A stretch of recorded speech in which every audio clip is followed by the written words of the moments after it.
Hey, perfect. Hey, welcome everyone. I'm going to grab a glass of wine, which you should do at 5 p.m. And hey, thanks very much for joining us again. It's great to see everyone. There's lots of familiar faces, a couple of new faces, which is always great. And today, I just wanted to firstly wish Sarah a happy birthday. She's online somewhere. She's doing this on her birthday, which I'm not sure if that's a good idea, but I'm sure she's got better things to do. But thanks, Sarah. And 21. Thank you. 21 was the number. Yeah, 29. Oh, 29. Jeepers creepers. You didn't have to I lie. know. You could have just gone with 21, but anyway, well, when you're 29, what's the difference? It's when you're over 50, it's a problem, right? Anyway, hey, and also I wanted to welcome a special guest, Nova. So I won't spotlight you. I spotlighted one of the growers one time, and he was on, and I forgot to unspotlight him, and he consumed a bottle of wine, the whole bottle, while we were talking. So, which was good. I mean, it was good for him, but it was pretty funny when I watched it again. But so Nova and I have crossed paths. We first met up in 2006. So I arrived in the US in 2003. So it was during my assimilation period. And then I met Nova, who is still young and bright and smart, but she was a real force of nature the day I met her. And she said she's got a funny story. So why don't you tell it now, Nova? And Sure. Yeah. So the day I was an assistant winemaker when I met Matt, and he was several levels above me in the organization. And so him coming to the winery was like a super big deal. And my boss was kind of playing it up, and he's like, "Oh, you want to make a good impression here." And so when Matt showed up, we were doing some tasting together. I reached my hand out and he shook my hand, and I said, "Hi, I'm Nova Cadamatre." And he just kind of tilted his head like this, and he looked at me, he goes, "Is that all one word?" and I was like, "Oh my God, I should have just said I'm Nova." But it was really like, it was what I remember the most is that, Nova would never say no to anything. Like, she was so enthusiastic, and she was all about making things better and making better wine. And it seemed strange at the time, but at this one particular winery that we were working at, a lot of the winemakers didn't even really enjoy going out to the vineyard. They just wanted to be in the winery. And it was driving me balmy. And I said to Nova, "We've got to get out to these vineyards. We've got to start looking at these vineyards, because that's where it all happens." And Nova was like, "Yep, let's do it." And so I remember driving out into the vineyards, and from that point on, even though you say you're in a sort of a junior position then, you were really the sort of one of the key agents of change. So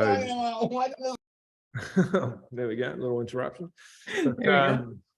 But everyone's interested in, well, not everyone, but a lot of people are very interested in how winemakers came to be and how they ended up on this path. And so why don't you tell us a little bit about how you got to where you've got? Because I don't know if everyone's aware, but Nova's had a pretty illustrious career, and it certainly ain't over. And she's also the first female winemaker in the US to receive a Master of Wine, an MW, which is like a big thing. So why don't you tell us a little bit about how you got to where you've got and what you're up to now? Because we're going to taste some wines, and you guys can taste them later if you don't have them in front of you. But so it really kind of all started when I was dating my husband back in college, and he said, "Oh, we should start a vineyard. My family in Italy did it. It can't be that hard."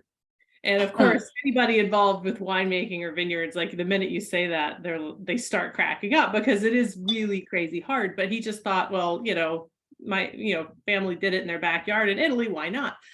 And so I was in horticulture at the time, so my specialty was roses. And then once he said that, I was like, well, let me look into what it takes to grow a grapevine. And I realized that unlike roses, grapevines you can do some really fun stuff with, i.e. make wine.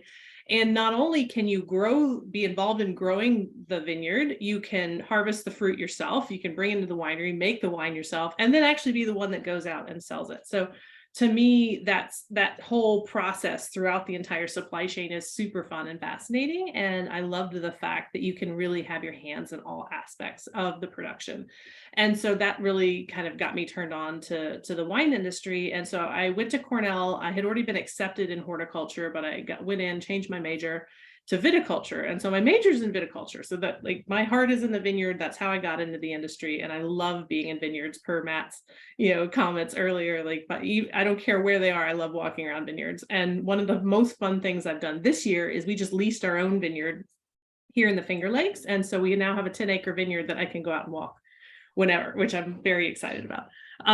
But really, from that point on, from Cornell on, Matt met me actually the year I graduated from Cornell. So I was right out of college. I think I was like 22 years old or something like that, 22, 23.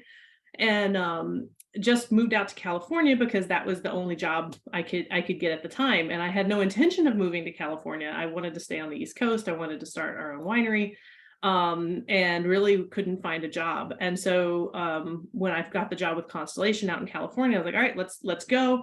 And it took me about 2 weeks of being at the winery I was at, where I was like, wow, this is a very different world than the winery I was at in New York, which was like 8,000 cases. And then I went up to like 15 million cases. So it was a real like culture shock for me, coming out of a fine wine luxury side of things and moving into like a real like, production facility. Yeah. But luckily, Matt really believed in me, and he managed to find a spot for me with Treasury Wine Estates up in Alexander Valley. And so then I felt a little bit more like I was in my own element at that point. This is like what I had trained to do and what I was more passionate about. And so I was really excited to be that. So Matt has been pretty influential in this course of my career, because I definitely know that without his faith and putting trust in me at certain points, I probably wouldn't be where I am today. So thank you, Matt, for that. Oh, that's too kind. I just interrupt for one. The winery that Nova was originally working at, I mean, basically it processed more than what New Zealand does as a country. It was huge. I mean, like, I'd come from a similar thing as Nova. I'd come from a small sort of luxury background. And I remember driving into this place, and I always thought, this is like NASA gone wrong. This place is just so big, it was crazy. And I think the first harvest that we did, and I was in a sort of a role where I kind of had to manage it. I think we did 650,000 tons. I mean, it was just like New Zealand does 300,000 tons. It's like twice, right? Not just this one winery, but this one winery that Nova was based at to start with was huge. I mean, you just walk forever. I mean, you get lost. Someone from New Zealand would easily get lost in this place. And but anyway, but Asti, which Alexander Valley, which is at the top end of Sonoma, which makes a lot of high-end luxury reds, Cabernet in particular, and other things, is where your next step was. And so that was a huge step for me, because it allowed me to be a part of an amazing group of winemakers, and working with a bunch of different brands, not just Souverain, where one of my mentors, Ed Killian, was in charge of that. But working with Behringer and Laurie Hook, and by extension Scott McLeod, because he was consulting there at the time, and then Margot Van Stavern at Chateau Saint Jean, and Christophe Paulbert at Stag's Leap, and John Priest at Etude. And like, you could not, like, if you were to design a dream playbook of mentors, like, you couldn't get a better team than that. And so it was really a lot of fun to be able to, like, and Ed was a real key mentor for me, because he had like zero ego. I would go and ask him a question about winemaking philosophy, or why are we doing something some way, and he would give me his answer, and then he would say, now I want you to go ask Margot that question, or go ask Laurie that question. And he really encouraged me to get not just his opinion, but multiple people's opinion, so I could quickly form my own opinions about what we were doing. And so I think those 3.5 years I was at Asti really cemented the foundation for who I am as a winemaker. And, I had a little bit of, bricks laid back here in New York, especially with John Waygan at Stargazers. He's a very old school winemaker. He's not making wine anymore, but so he really taught me like a European style of winemaking. And then Sean Kime at Thirsty Owl really taught me how important the vineyard is to making your wines. But like Ed really taught me like, okay, there are so many different ways to make wine, and you have to kind of figure out who you are and what speaks to you as a winemaker. And so that really kind of cemented it right there, that experience. And so then after that, I moved on to Robert Mondavi Winery, where I was the red winemaker there for a couple of years. And then Constellation moved me back to New York. And so I was back here for 3 years.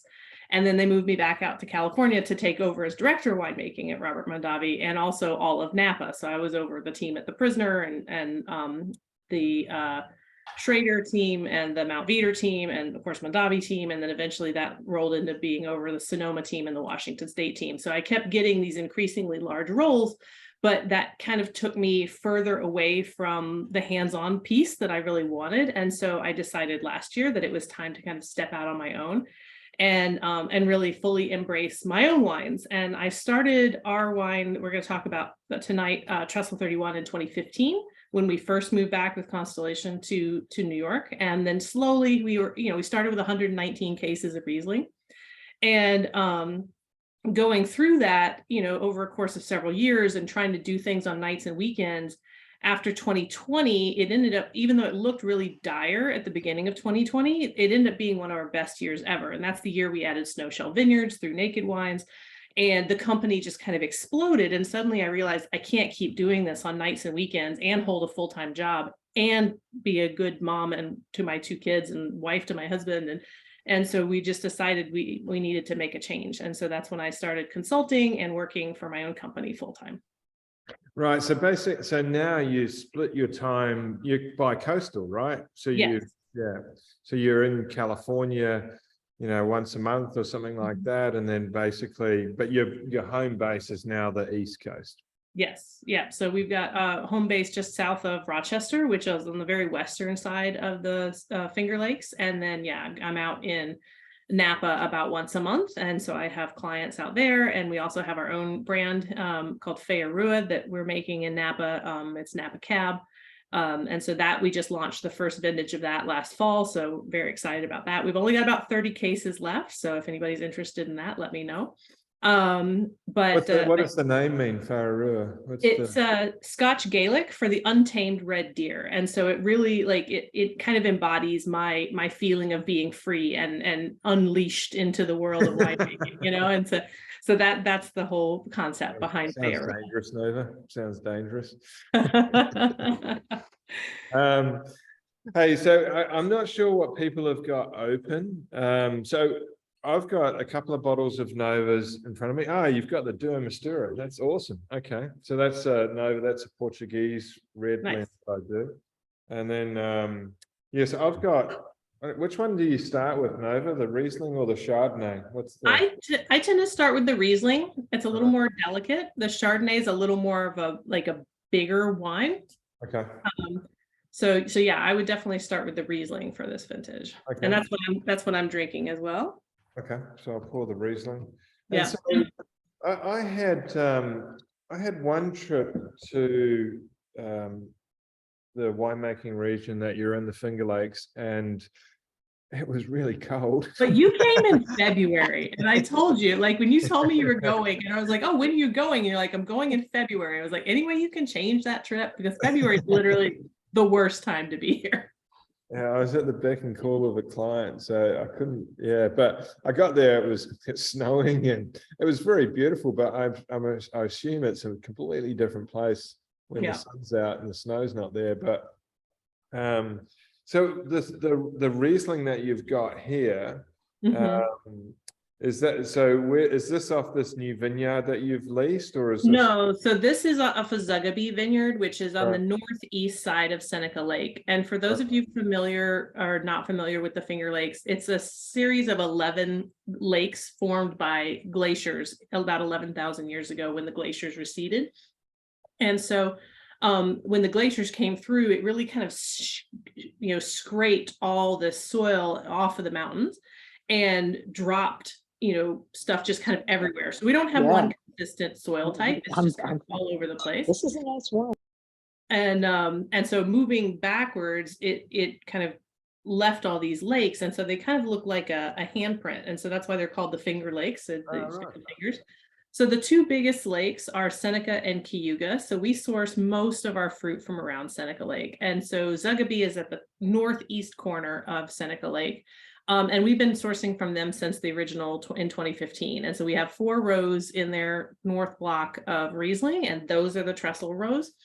And so that's how we make the trestle Riesling. And I like that vineyard for dry styles because it naturally has a softer acid than a lot of the other vineyards in the area.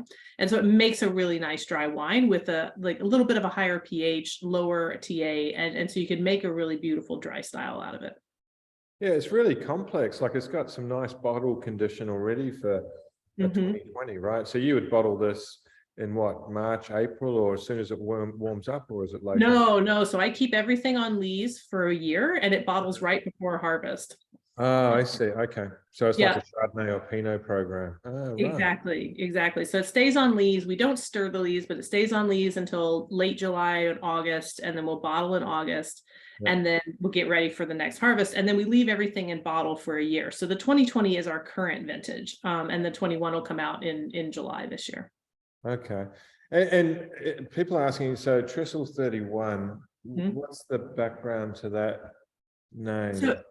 So we own 12 acres just south of Zugabee on Seneca Lake. And at the top of the property, there's a very large, I don't guess it's not very large, but it's a railroad trestle.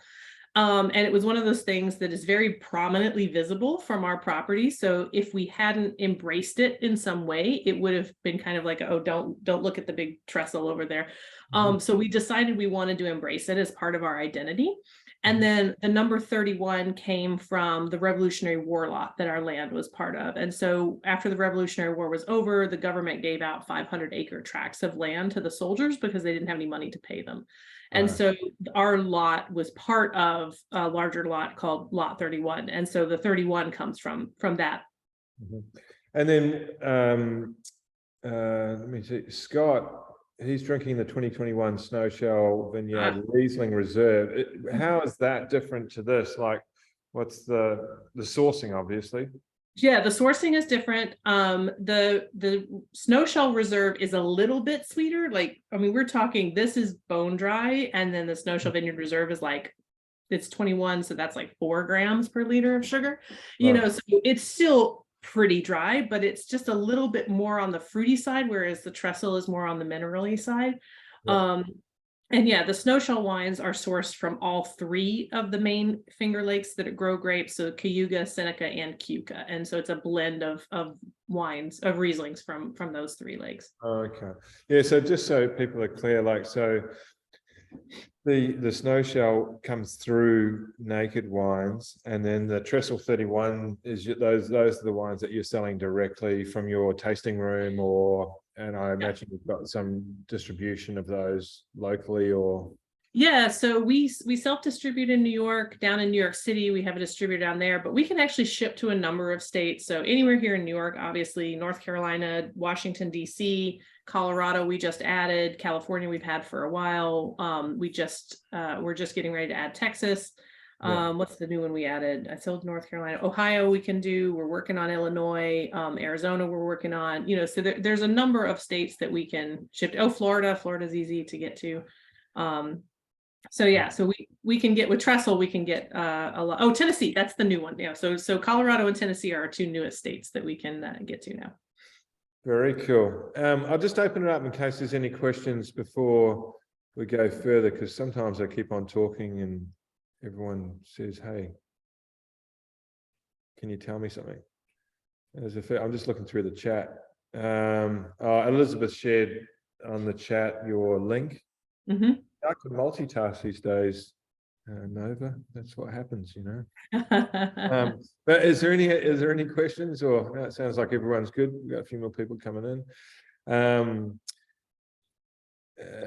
No, looks like everyone's pretty good.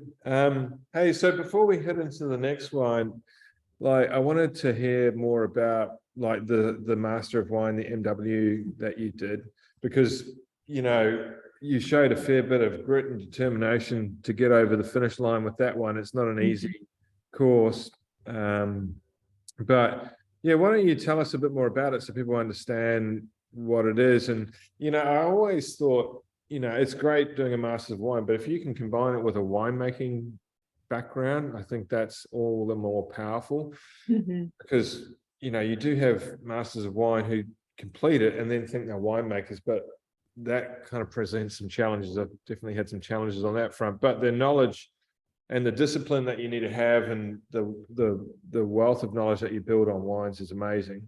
Just Right. Yeah. So for those who aren't familiar with the master wine, most people have heard of master sommeliers, and I can't tell you the number of times when I've said, "Oh, I'm a master wine," and people are like, "Oh, so you're master somm?" I'm like, no, they're totally different processes, but they're equally difficult. So that's the key thing to remember. Is the master somm is really focused on service and restaurant service and how to build a wine list and how to serve a wine properly. Master of Wine is focused on how to run a business in wine, so it focuses on vineyards, winemaking, QA/QC stuff, marketing, business and sales, and what we call contemporary issues. And then it also goes into a considerable blind tasting. So I started my journey to the master wine actually in 2007 while I was still at this large winery that Matt and I met at, because I was trying to think of a way to like differentiate myself from, everybody else who was in the company. And I was like, okay, I need to do something pretty incredible to do that. And so I started looking around. I saw the Master of Wine, but the prerequisite for the Master of Wine was going through the WSET program. So the Wine Spirit Education Trust out of London. And so in 2007, so I graduated Cornell in 2006. 2007, I got my advanced certificate from the WSET, so my level 3. I started my level 4 diploma for WSET in 2008. And then in 2009, I got the wild hair to go ahead and apply for the MW program, even though I hadn't finished the diploma. And so I actually did my last year of the diploma and my first year of the MW at the same time, which I don't think they allow you to do anymore. And there's a good reason for that, because it's exhausting. Yeah. And so then I sat the MW exam for the first time in 2010. And so that was my first time sitting. And if I had passed at that point, I had the potential to become the youngest ever MW, but obviously I did not pass at that point, nor did I pass in 2011. 2012 came around. I was 5 months pregnant with my oldest son, and I sat the exam with him 5 months pregnant and passed theory on that time, which means I then had 2 other shots to pass practical. So then I came back the following year. So practical, when I talk about that, that's the blind tasting part. So theory is made up of a series of essays. So paper 1, it's 4 days long, this exam. Paper 1 theory is viticulture. Paper 2 theory is winemaking. They've now switched it into 5 papers versus the original 4. So paper 3 is QA, QC, wine transportation, things like that. What do you do if you get a complaint from a customer about glass in the bottle? That type of question. Right. Paper 4 is your business, sales, and marketing, that you have to show mastery of 3 different global markets. So my focuses were the US, the UK, and China. And then the 5th paper now is called Contemporary Issues, which can talk about wine and health, environmental issues, philosophy, all sorts of craziness. So really anything can show up on that. So the practical portion of the exam is the blind tasting. So that takes the 3 mornings of the first 3 days of the exam. So the first day it's 12 white wines. Second day it's 12 red wines. Third day it's 12 of anything. So it could be white, it could be red, it could be rosé, it could be bubbly, it could be fortified, it could be botrytis, like whatever can show up on that exam. And so it's all blind. You have 2 hours and 15 minutes to say where the wine is from, what variety it's made out of, how it was made, where it would be sold, and what its commercial position is, i.e. how would it be placed in the world of wine. And so, being a winemaker and then having to study how to tell how any wine in the world was made just by tasting it, like that's a pretty powerful tool to have in my back pocket. And even though the practical was the hardest part for me to pass, and actually I didn't pass the first 5 times I sat practical, and I actually failed out of the program. And then I had to go back into the program, resit theory, because I had lost my theory pass at that point, and passed the entire exam, both theory and practical, on my 6th attempt. Oh. And so that was a big deal for me to finally get through that. But having that ability to just taste anything and go, okay, how do I want to recreate this in some way, shape, or form is really, really powerful as a winemaker, because I can pull from all these different techniques that I learned all over the world. Now that's awesome. I mean, yeah, it was like, as I said, it's just a ton of grit and pretty courageous effort, because you go through it a couple of times. Like everyone goes through it a couple of times, some are luckier than others, and some just don't make it through. But it was fairly amazing.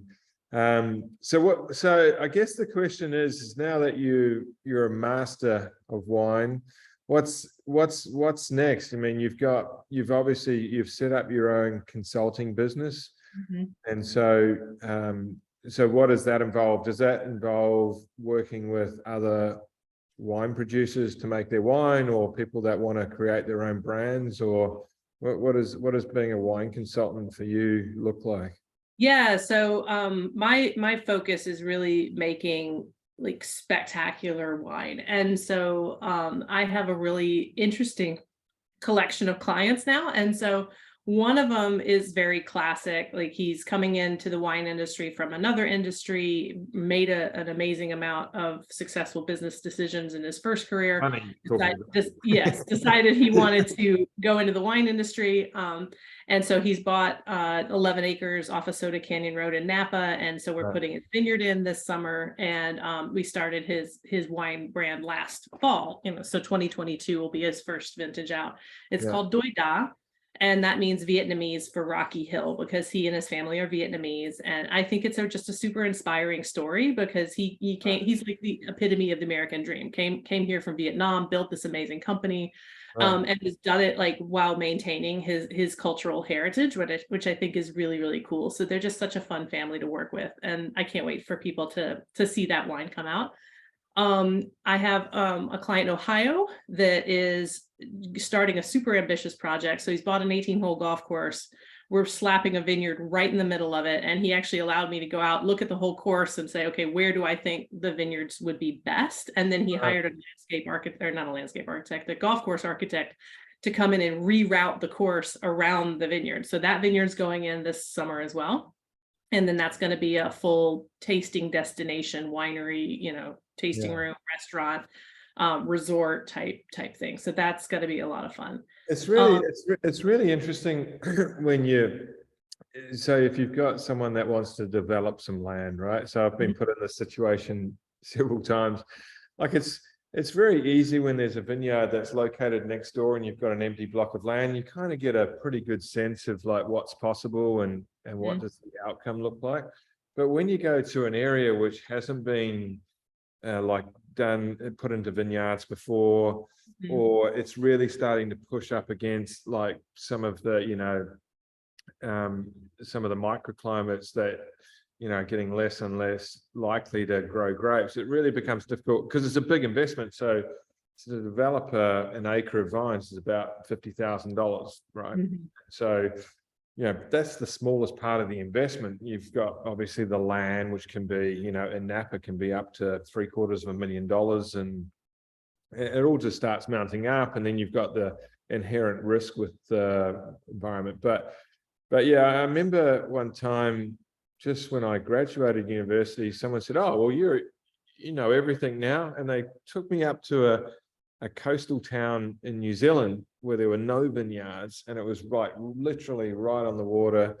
And they said, "Right, we want to put a vineyard here. Is it going to work? Yes or no?" And I'm like, "Oh!" So I had my spade and I was digging, and I was just basically trying to bide enough time to try and work out a reasonable response, And of course, the person was wealthy, so they're used to getting the answers they want. And but it's a tough one when you've got to go and basically break earth in an area that is not well known, or is starting to push the climate barriers. Yeah, well, I mean, the interesting thing about Ohio is pre-Prohibition, Ohio was the largest wine producing region in the US. So the whole Ohio River Valley, like tons of grapes were grown there. And so it's not like it's an unknown type of area. It's definitely not like going out in the middle of nowhere and going, "Hey, can you put a vineyard here?" Like there's definitely some track record for the area. And then also now we've got all these great modern hybrids coming out of the University of Minnesota and Cornell that not only have they focused on disease resistance, but they've also actually focused on wine quality. And so unlike some of the older hybrids, these hybrids actually make good wine. And so that's what we're focused on putting in there is mostly hybrids. We do a little bit of Cab Franc going in, although I did tell him, look, we're only going to do 3 rows. We'll see if it survives. But the hybrids, I think, are going to be pretty exciting to work with because they're going to be more sustainable for that area versus vinifera. And so being able to juggle that need with, you know, the wine quality is going to be a lot of fun. Yeah, I mean, look, we're based in California, so well, I am all-time, you're part-time, but you always feel California is like, you know, the epicenter. I suppose it is to a degree, but the expansion in other areas like the Finger Lakes or Ohio or the Carolinas, I mean, there's just a lot of, you know, Maryland, like, you know, there's just a lot of wine being grown everywhere now. And, you know, some of these are turning into really large projects, you know, and you know, people are just naturally parochial, right? They want to eat and drink from where they live, you know, close to where they live. So it's awesome to see. But you know, like Texas is going off, you know, there's just a ton of activity out there. So yeah, absolutely. And so that, I think that's what's really fun is like, yes, 90% of the wine made in the US is made in California. But that doesn't mean it can't be made in other parts of the country. And if you think about the size and the terrain of the continental US is very similar to continental Europe. And you think of all the different growing regions that exist in Europe, is that same diversity can exist here in the United States. It's just getting the word out about people growing there. And then also there's definitely been a series of generations that have catered to, you know, a more mass market sweet style, which more serious wine drinkers don't think of as quality wine. And so when you kind of combine those two perceptions together, you get the sense that only good wine can be made on the West Coast and not anywhere else. And that's not true. It's just that the boundaries really haven't been pushed that far yet. And I feel like in the Finger Lakes, we're kind of where Napa was back in the 1960s and 70s. So like we're all trying to kind of figure out what's possible. yeah. And I definitely think like Texas is a little bit behind us, and same with Virginia, you know, but I tell you, if you haven't had a Viognier out of Virginia, you are missing out. Like there are like Keswick Vineyards is down there, and their Viognier is just spectacular. And so, you know, there's some really, really good stuff happening all over. It's just not necessarily happening in the same volume yet that you see on the West Coast. Yeah, so you can tell Nova and I are pretty interested in finding new stuff and tasting a lot of different stuff. I mean, that's kind of what keeps it real. And with Nova's skill now of being able to dissect what's in everything, I've sometimes got that skill, Nova, but you're always kind of creating in your mind sort of like new blends or new taste profiles or textural profiles, and you try and replicate them in the wines that you make. The Chardonnay I've just been tasting now. So this is your Trestle 31 Chardonnay. That one there. It's a cool label. Thank you. Yeah, my sister-in-law did our logo. I did the label layout, and then my mom does all the label art. So my mom is a like super talented artist. She was so she was named one of the top 100 artists for South Carolina for the 20th century. So when I say my mom's an artist, like she's a legit like big deal. So I'm, you know, very, very happy that we have such natural talent in our family that I didn't really have to go out to do anything outside for any of our design for Trestle. And so if you come to our tasting lounge in Geneva, like the full-size drawings are hung up on the wall there, and you can really see the detail and everything, but they translate so well to the bottles that I've just been really, really happy with how they've turned out. Okay. And someone did ask, so in Geneva, you're in the town of Geneva, is that right? Your tasting room? Yes, so we're right downtown on Exchange Street. We're one of the first urban wineries in Geneva, if not the first. Most of the wineries are out around the lake, but our winery is right downtown. It's just a tasting lounge, and we don't do any production there. In fact, you were asking me what's next. That's my big push next, is to build a winery out here, and so that's what I'm after. Wow. That's cool. I mean, that the driver for that is just having more control. Is that right? Yeah, well, more control, and also because there doesn't really exist the same type of infrastructure that we have in California. Like Right. California, if I want to do some wine in Napa, there's like 15 different custom crush places I could go to. There's nothing like that out here.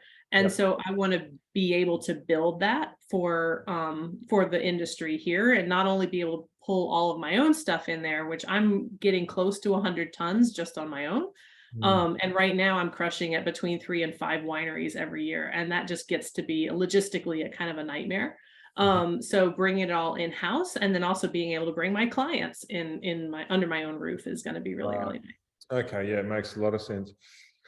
Kirby just reminded us that New Mexico has been growing grapes since the 1500s. Yeah, I was supposed to go and I'd like Nova, I do a little bit of consulting. And so I was supposed to go to New Mexico before the last harvest, but I just couldn't work it in. But they've got one of the biggest sparkling brands in the world coming out of New Mexico too. So there you go, Grue. There you go. Yeah. There we go. Thank you. And then the what's the lead singer for what's his name? Shoot. I know. Actually, I know who you're talking about. You know, the guy from Tool.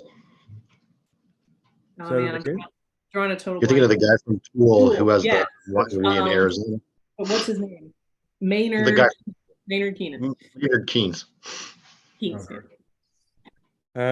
Hey, so tell us about the Chardonnay quickly. I mean, it's pretty complex. There's a lot going on. So how do you so that comes from Nut Road Vineyard, which is on the west side of Seneca Lake. It's Clone 76. It's 100% barrel fermented. It's 1 new French oak barrel, 1 once used barrel, and 2 neutral barrels. Yep. And it really, I think, to me, the French oak really marries so well with the fruit here.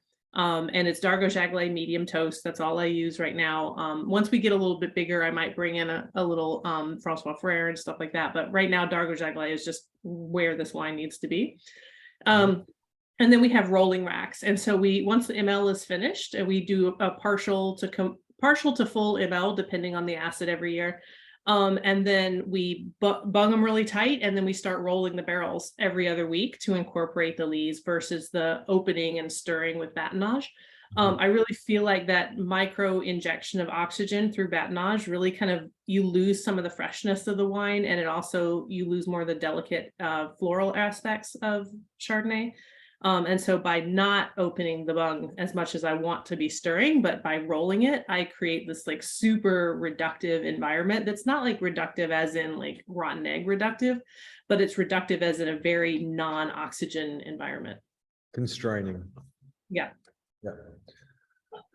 Well, very cool. Yeah, it's very tasty. I can taste a lot of what you're talking about. You can definitely see the lovely influence of French oak and the lees, and you know. You want to say hi, Nate? No, my oldest just walked in. He won't do it. He wants to, he's like, no. Yeah, it was because we're not on Instagram, right? It's like, this is a less cool forum, you know, for someone that age. So, well, very cool. We're going to have one Matt Parish wine. I was going to talk about, and I'll talk about it another time, is the Napa Valley Cab and Reserve Napa Valley Cab. They're both on the site. They're going really well. It's a bit of a bonanza at the moment, Nova, because I've got more than like 3 wines available. And I showed you this before, but one of the wines that's doing really well, which is a much more affordable alternative to the Napa Cab, is what I call bootstrapped. And what's your interpretation? Why would I call wine bootstrap? You know, what's the name got to do with us winemakers? You know, well, when I think of bootstraps, I think of like, you know, you're bootstrapping a business, meaning you're doing it yourself, you're raising the money yourself, you're not getting outside investors or, you know, anything like that with it. So that's what I always kind of think of as bootstrap. So no, you're exactly right, and it's less so when you've got the support of the angels, right? But the history of this vineyard is in San Antonio Valley on the Central Coast, and the history is they kind of bootstrapped the vineyard, like they basically established it on a dime.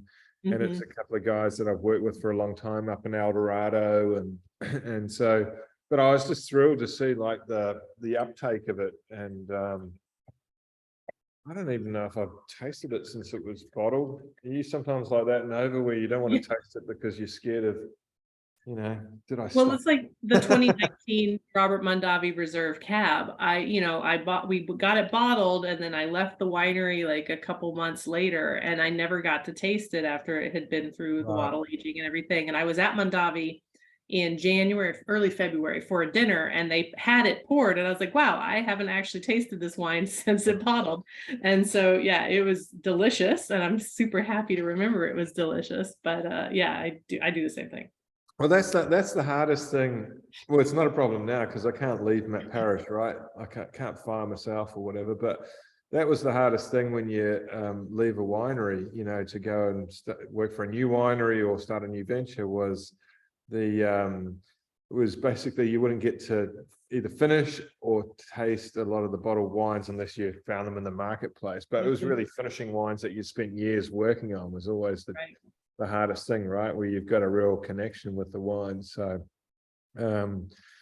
the other so Sarah, I have a question for you on your birthday. What are the plans? This cannot be the extent of your celebration. It is. I mean, it's almost 9 o'clock here in Maryland, so I'll be headed to bed soon after I, Is that right?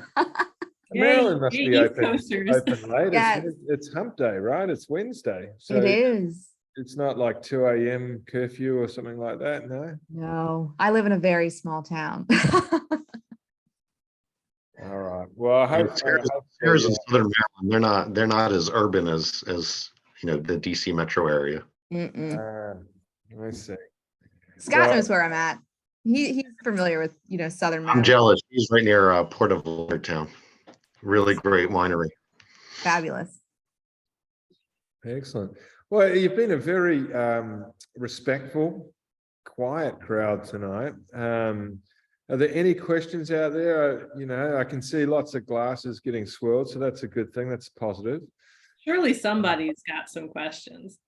No, there's been plenty of questions come through the chat, but I'm okay with that. I mean, I don't want to put anyone on the spot, You all look pretty comfortable. So what else is going on at this time of year? We've got a couple of minutes, so I'm going to do a quick snap around, but I don't know about you, Nova, but I'm getting hassled by barrel suppliers at the moment. And I don't know where they're getting off. I mean, I know that so what's happening in the vineyards over here, I'm not sure how the East Coast is looking, but it's been so cold and wet that basically, it's kind of lucky that we really haven't, we're still finishing off pruning because some vineyards we delay the pruning so that we get a late bud break. And I'm sure you use that a lot in the East Coast. But yeah, I'm still trying to work through kind of grape contracts. I'm still, half the growers can't get on the vineyards whether they wanted to or not. So thankfully, we haven't had a lot of spring or bud break. But yeah, it's sort of becoming a bit of a crunch time. It's like you have to order barrels now because it takes them 6 months to deliver. They clearly don't want to do what you and I do, which is make wine and then work out how to sell it. So they want orders before they produce barrels. What else is going? Yeah, still trying to work through grape contracts and so forth. And then any little last minute planning around where to produce the wine. So that's keeping us pretty busy. But hopefully by the end of this month, that's kind of wound down. And then we're really starting to hit back into bottling. So, we've been bottling Riesling. You've been bottling Rosé. And then we're starting to get ready. As you saw in some of the Instagram posts or Facebook posts, I'm starting to get ready for Bordeaux Reds, which will start bottling in June through to August. And then Pinots and stuff like that. So there's no shortage of activity to keep us thriving. Yeah, absolutely. For us out here, we just started pruning. So we always wait at least into the beginning of March because we have to go through and do bud dissections to see how many buds we lost over the winter, because there's always some percentage of dead bud. But that's a measure of fruitfulness, is it? Right. So, in the inside of a grape bud, there are 3 different buds. So there's a primary bud, a secondary bud, and a tertiary bud. Only the primary and the secondary buds have a fruiting ability.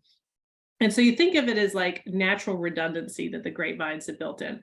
So the primary bud is like the main bud that has most of the fruit on it. And it's in a perfect world, that's the one that's going to make the shoot. But if there's a really cold winter and that primary bud dies, because of the 3 buds, the primary has the lowest cold tolerance, or the lowest cold tolerance, then the secondary bud will take over. And you might get like a cluster off of the secondary bud, but it takes about 2 to 3 weeks past the time the primary bud would push for the secondary bud to push if the primary is dead. And then if you had a real severe winter, you can see complete bud kill down to the tertiary bud is the only one left. And that's not a fruitful bud. It's really just kind of a let's keep the vine moving type of bud. And so what we do is we go through and we pick, canes, and we dissect about 10 buds on each cane for 100 buds total in the block. And then we look to see what percentage of the primary bud is damaged. And so this year, I really was seeing around 10%, which is almost nothing for our area. So we wouldn't change our pruning at any point for that. But if we had seen like, oh, there's 30% to 40% primary bud damage, then we would leave additional buds when we were pruning to make sure that we had more opportunities for fruitful primary buds to be available. And so we have to wait until usually the really cold part of the season is done. So that's typically end of December through end of February. And then once you get into March, it still is cold, but it's not frigid. So like Riesling is good to take down to -5. So as long as you don't really have an extended period of time at -5, your buds are normally fine. -5 Celsius or Fahrenheit? Fahrenheit. Oh shit, what are you doing out there? I mean, it's good. That's not good for the Constitution, Matt. It's like when I first went to Phoenix, like for a conference, and it was like 105, and the average annual temperature is like 87 or something, or 90. I can't. That's inhospitable. Well, if it's 17 degrees Fahrenheit or lower, I don't like to be outside. But really, that period between like 20 and 30 is very comfortable if you're in the right clothing. And I love to snowshoe, and I love to be outside in that weather, and especially like listening to snowfall. It's an amazing experience. So, it's really one of those things that you have to enjoy the lifestyle, I guess, of the seasons. And it makes you appreciate when the warmer weather shows up, so even like 30 degrees feels really warm if you've had a season go down to 0. So it's nice. And, whenever I go out and shovel snow off the driveway, I'm really proud to be living here and saying, oh yeah, I'm tough. I can handle this type of climate. And I really appreciate that. Well, I told you she had a lot of grit. I don't know. I think you're crazy, to be honest, but yeah, I mean, obviously producing some great wine. So cheers to you, Nova. Thank you. Happy birthday to you, Sarah. Happy Thanks birthday, everyone Sarah. for joining. If there's any last questions, I'll leave an awkward pause, but then I'll probably just press stop. Oh, there's the awkward pause. Anyway, hey, we'll be back in a month. I think actually Monty Reese is on there. I'm pretty sure it's Monty next month. Is that right? I can't remember. I don't know if it's Monty next month. Okay, anyway, we'll work it out. So yeah, I've got a couple of things. I've got Monty, Anna's coming to join me as well. And then I've got Mick Schroeder, who's a new winemaker. You've probably met Mick before, Nova. He's Australian, but he's a good one. And then there's a few others. By that time, we'll be in harbour, so we'll pretty much ignore you for a couple of months as expected. But hey, cheers to you all. I've been drinking this bootlegged cab. This is good. This is what you want. This is an everyday wine, a porch pounder. I don't know what other words you use to describe it, but I'm pretty happy with it. So hey, cheers. Thanks for the support, and we'll catch you in a month. See everyone. Thanks, everybody. Bye. Thanks, Nova. Bye, guys. Bye. Thanks, Elizabeth. Thank you. Yeah.